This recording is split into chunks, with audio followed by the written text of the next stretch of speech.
दोस्तों, बद्रीनाथ धाम को लेकर एक ऐसी भविष्यवाणी की गई है जिसके बाद बद्रीनाथ के श्रद्धालु कभी भी उनके दर्शन नहीं कर पाएंगे। ऐसा माना जाता है कि वो समय बहुत नजदीक है जब बद्रीनाथ धाम के रास्ते बंद हो जाएंगे। दरअसल चमोली जिले के जोशीमठ में मंदिर में मौजूद नरसिंह भगवान की एक मूर्ति है जिसका एक हाथ कलयुग में बढ़ते पाप के साथ साथ पतला होता जा रहा है और आज के समय में उनके हाथ का वही हिस्सा सुई की गोलाई के बराबर हो गया है। ऐसे में जब ये हाथ गिर जाएगा तब नर और नारायण पर्वत आपस में मिल जाएंगे और बद्रीनाथ का रास्ता पूरी तरह से बंद हो जाएगा, जिसके चलते भक्त बद्रीनाथ के दर्शन नहीं कर पाएंगे। वहीं पुराणों की माने तो आने वाले कुछ सालों में जब बद्रीनाथ धाम लुप्त हो जाएगा तब कई हजार सालों बाद भविष्य में भविष्य बद्री नाम से नए तीर्थ का उद्गम होगा।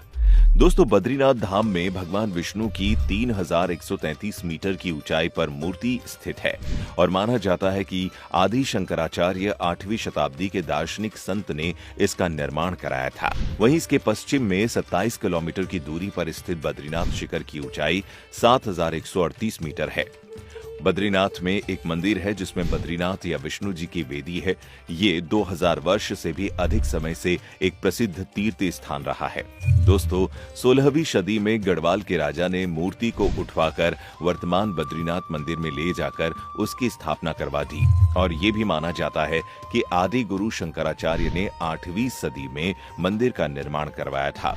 शंकराचार्य की व्यवस्था के अनुसार मंदिर का पुजारी दक्षिण भारत के केरल राज्य से होता है। यहाँ भगवान विष्णु का विशाल प्रकृति की गोद में स्थित है। ये मंदिर 3 भागों में विभाजित है: गर्भगृह, दर्शन मंडप और सभा मंडप। बद्रीनाथ जी के मंदिर में 15 मूर्ति स्थापित है। साथ ही साथ मंदिर के अंदर भगवान विष्णु की 1 मीटर ऊंची काले पत्थर की प्रतिमा है। इस मंदिर को धरती का बैकुंठ भी कहते हैं। पौराणिक कथा के अनुसार ये स्थान शिव भूमि के रूप में व्यवस्थित था। भगवान विष्णु अपने ध्यान योग के लिए स्थान खोज रहे थे और उन्हें अलकनंदा के पास शिव भूमि का स्थान बहुत भा गया। उन्होंने वर्तमान चरण पादुका स्थल पर गंगा और अलकनंदा के संगम के पास बालक रूप धारण किया और रोने लगे। उनके रोने की आवाज सुनकर माता पार्वती और शिव जी बालक के पास आए और उस बालक से पूछा कि तुम्हें क्या चाहिए। तो बालक ने ध्यान योग करने के लिए शिव भूमि का स्थान मांग लिया। यही पवित्र स्थान आज बद्री विशाल के नाम से जाना जाता है। वहीं दोस्तों, बद्रीनाथ के नाम के पीछे एक रोचक कथा है।